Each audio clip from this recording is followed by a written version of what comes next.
with Pikes Peak Trades, and maybe you weren't expecting a weekend video. And when I sat down and looked at some charts, I wasn't expecting to do that either. But I just have so much that I want to share. I think the most concise way to do it, and at the same time also giving you the most information possible, is for me to make a video here of some individual names. So we're mainly focusing on names in tech.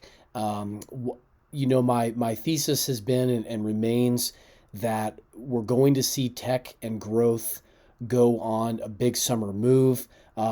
It was interesting at the end of the week. I had indicated that I was expecting some weakness, and I think that could have been misinterpreted as me switching, my projections into something very bearish.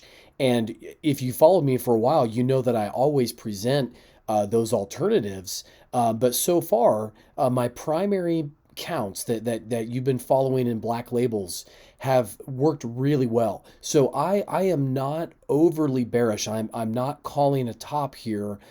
You're going to see on some weekly charts of the individual names that we have to be open to that possibility because we did see some breakdowns this week that were concerning. So we've got to be ready for it. What I do think is going to happen, and again, this is a projection, and I guess you could call it a strong opinion loosely held until we see what happens with price, is that we will see a Monday dip. Okay, and what I would actually like to see is on a closing basis, I would like to see our main indices and ETFs red.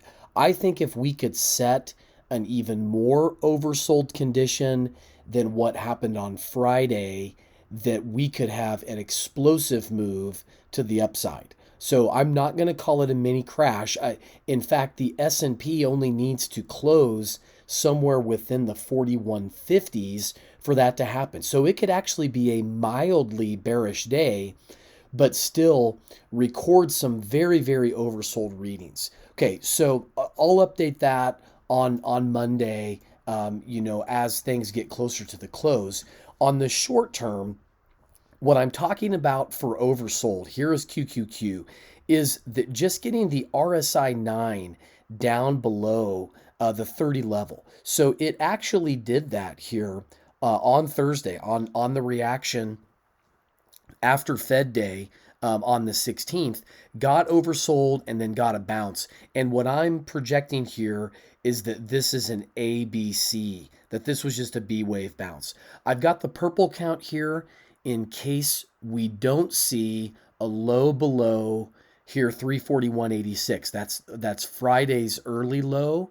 So if that holds, then we've got an explosive purple count to the upside, which absolutely is a possibility. So if we see this high break at in the low 344s, and then certainly see it move back to a new all-time high, that's going to be the count. But I'm going to project some weakness Monday. So I think the future selling that I had tweeted out at the end of the day Friday will spill over into Sunday, Monday. I'd like to see that weakness. And I don't think Qs are going to set a low beneath Wednesday's low. I don't think they're going that low. Just something to get that RSI oversold. And then you're going to see, of course, what that would look like on some individual names. So let me actually, for the individual names, get you back into longer term stuff here. And we're going to look at the big boys, because if the projections are going to take place, then the big boys have to get going. And really, I'm really talking about Apple and Tesla specifically. We've seen a nice move in Amazon recently. We've seen Facebook, Google, Microsoft already at new all-time highs. Not in Apple, not in Tesla. So Apple had a good week. It's back into this kind of the upper half of this sideways range that it's been moving through, really for months. I think it has tremendous upside potential here. It's still trying to resolve kind of that pivot area. It's got to beat 133, then it's got to beat 137 in order for this very ambitious count to play out. But if you think about what's happened in those tech names, each one kind of has had their turn. So we've had, Google break out and go, then Microsoft went, and then Facebook went. Now Amazon's looking like it's going. And I don't think Apple and Tesla are going to be left behind. If they are left behind, then we're actually looking at, I think, something that would ultimately here be very bearish. I think it would be a cycle degree down. So I had also tweeted that out, I believe, on Thursday, that I don't really have kind of a nice, less bearish alternate. I think if we sell off here, we go hard, and that means that we could see Apple down into the low 100s. We'd see Tesla down into the low 400s. So I leave that there as a possibility, but really, I think it's going to be their turn. So into the shorter term time, though, if I'm projecting some weakness, what I'm projecting on Apple is just some weakness within this 3 of 3 of 3. So I wouldn't project Apple to sell off quite as much as maybe Amazon. And I'm going to show you that pullback could be a little deeper, or Microsoft here in just a bit. So, something to pull back that would hold above this low. It closed at right around 130. It's got this hourly moving average support at 129. Maybe it probes in there between 126 and 129. And if that triggers the oversold condition that I'm looking for, I think I would certainly look to get in to try to catch some of that wave 3 move. Let's keep working through these names, and let's look at Amazon. Really, really nice week for Amazon, up over 4%. Certainly looking like it is just poised and ready to break out. So onto the daily here, and let me actually comment a little bit more about targets. So I do have the end of July as a significant topping target across the board, and that would really be in everything. And that could be the top here, like at the primary top of this cycle wave. We also could see this bullish purple, where it's actually, instead of finishing up a fifth wave of this primary, it's actually a 1, 2, 3, 4, 5 move. And that's absolutely possible. So that would push things out more towards where I think we have an even bigger top, which would be in the fall, maybe October, maybe November. And so we're just going to have to see. If we see the indices top in that time frame, it's possible individual names top early. Okay, and that happened when growth got hit hard in January through really February through May. Some names didn't make an all-time high, although something like Arcade did. So just some possibilities here to keep in mind. I've got Amazon just punching right up against still a resistance level. It tried to hit it twice with these wicks. This is a little bit of a concerning candle. It's a green candle, but it's only green because the close was higher than the open. Amazon actually closed down on Friday, and it's a little bit of a shooting star look. When you see NVIDIA here in just a little bit, you're going to see a much more exaggerated look at that. And I think we could see Amazon pull back nicely.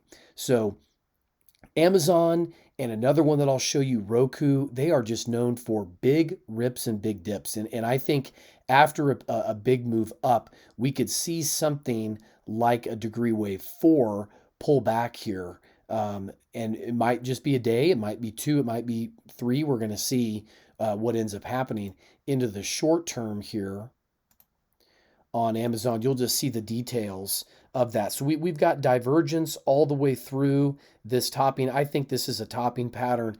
And then my targets here would be for Amazon to probably hold above 3,400, but something in the low to mid 3,400s for that potential degree 4 pullback in Amazon. Okay, now we get into something interesting here on Facebook. And, Facebook had this sideways consolidation that really lasted about 6 months, and then burst out and had an 8% week here in the middle of March.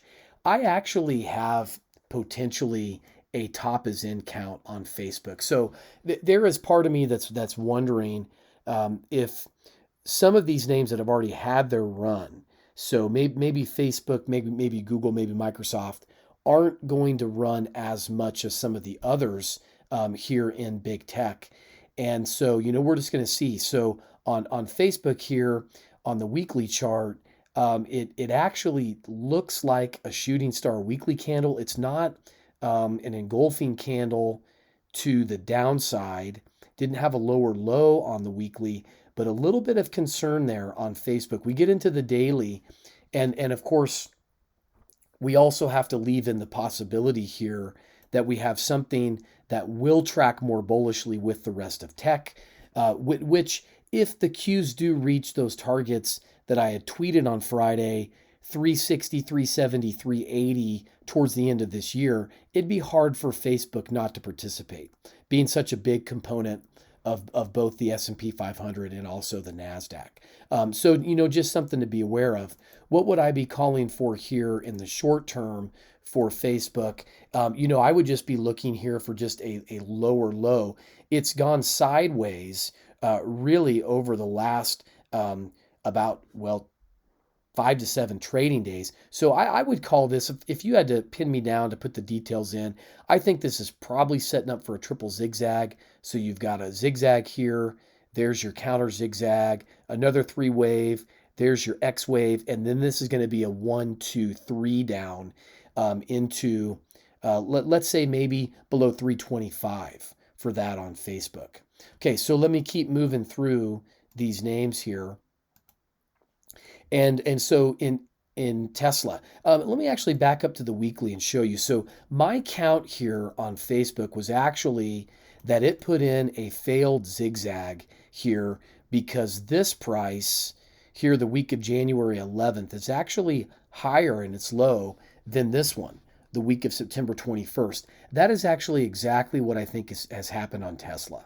And you could say, well, it's better as a triangle. It doesn't matter, because even if you counted Facebook as an A, B, C, D, E triangle, this low never broke, and you still got the explosive move that fibs out really well to that target. So you could still say Tesla is A, B, C, D, E, but if that's a contracting triangle, this low that I've marked as a failed zigzag is not going to get broken. So to me, it doesn't matter. And that leaves me with a 1-2 possibility to really get it started bullishly to the upside.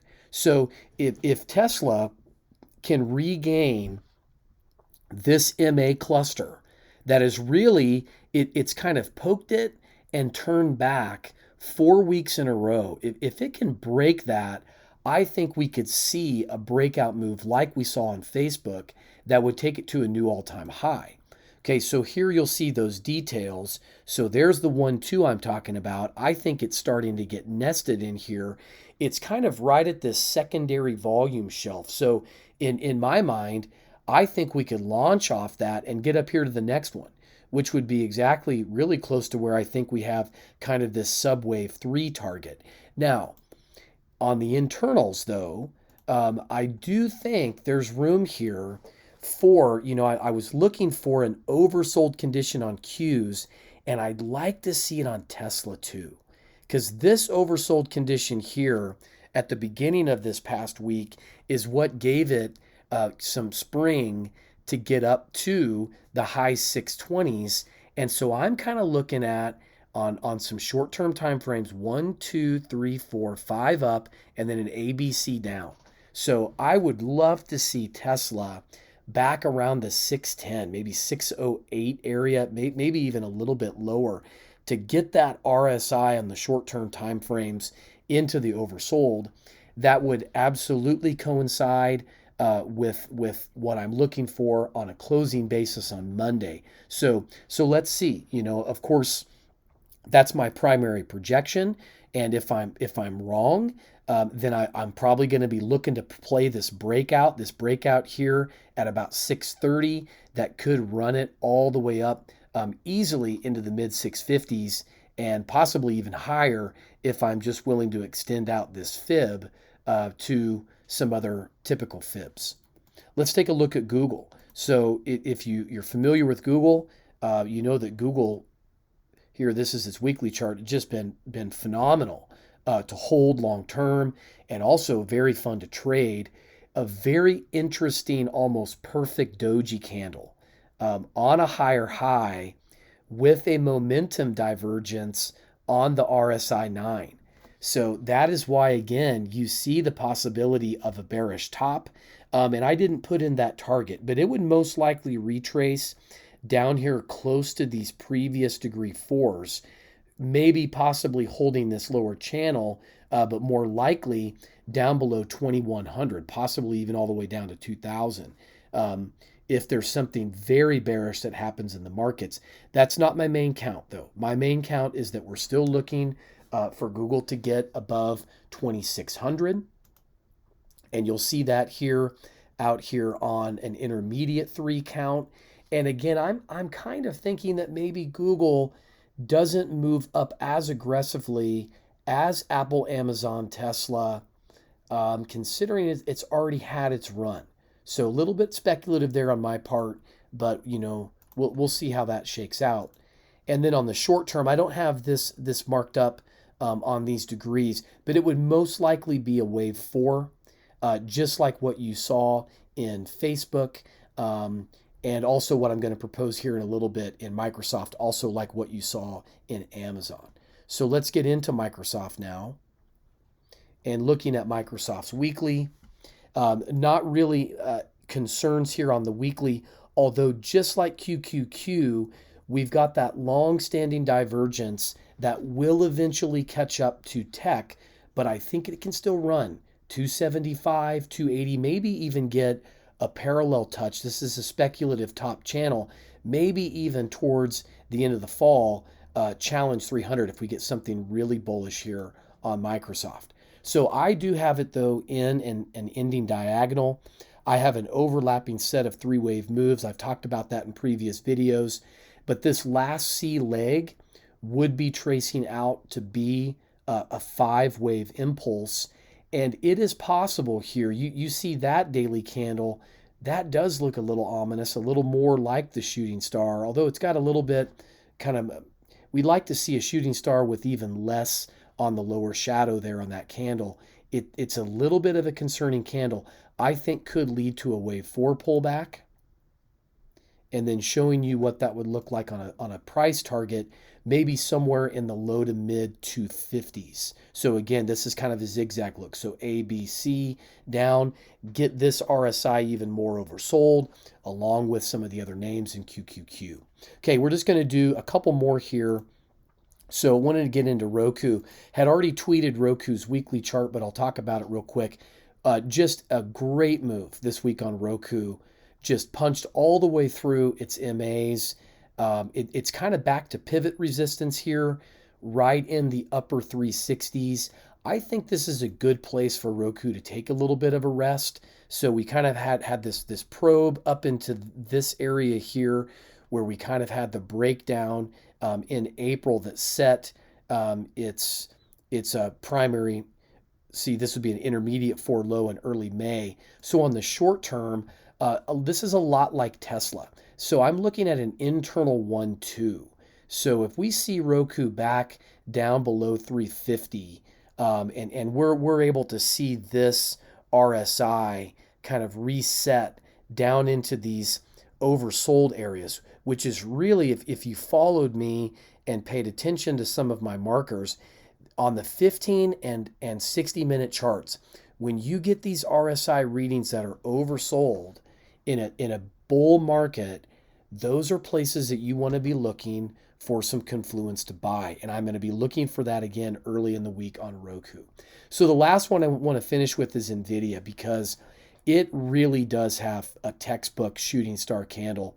And I've got NVIDIA here as having put in a minor 3, which is a little more of a significant wave degree than some of the others. So again, kind of like what I've suggested with Facebook and with Google and Microsoft, some of these names that have already had their big run, they could pull back and then maybe not quite go as far. I think NVIDIA could be due for a pretty hefty pullback this week. Okay, so let's see what's going to happen. uh, FinTwit has just been on fire this weekend. The Bears are out, and my feed is very noticeably bearish. But you've got the bulls that are pounding the table saying, you know what, we just sucked them all in with the oversold conditions Friday PM, and that could be a launch pad. You know what? I don't know. I would tell you this from a trading perspective. I'm into this weekend with the highest amount of cash that I've been in a weekend in a very, very long time. So I de-risked. I did actually have a green week, which was good, for the account in that way. But I'm kind of in the wait and see mode to really see what's going to happen on Monday. I didn't think the risk reward was in my favor to take any kind of aggressive trades, certainly by position size or by leverage into the weekend. As always, going to be extremely exciting. And now that I'm back and able to watch market hours throughout the day, I'm just finding that my process is getting better and better. So hopefully that leads to some timely information for you, and hopefully some actionable trades and entries. And remember, it's more important to make money than it is to be right. And if you are wrong, that's okay. You just can't stay wrong. So if my projections end up wrong, I'm going to be quick to make the adjustment and make the shift. And as always, let's look forward to what I think is going to be a really interesting and exciting week.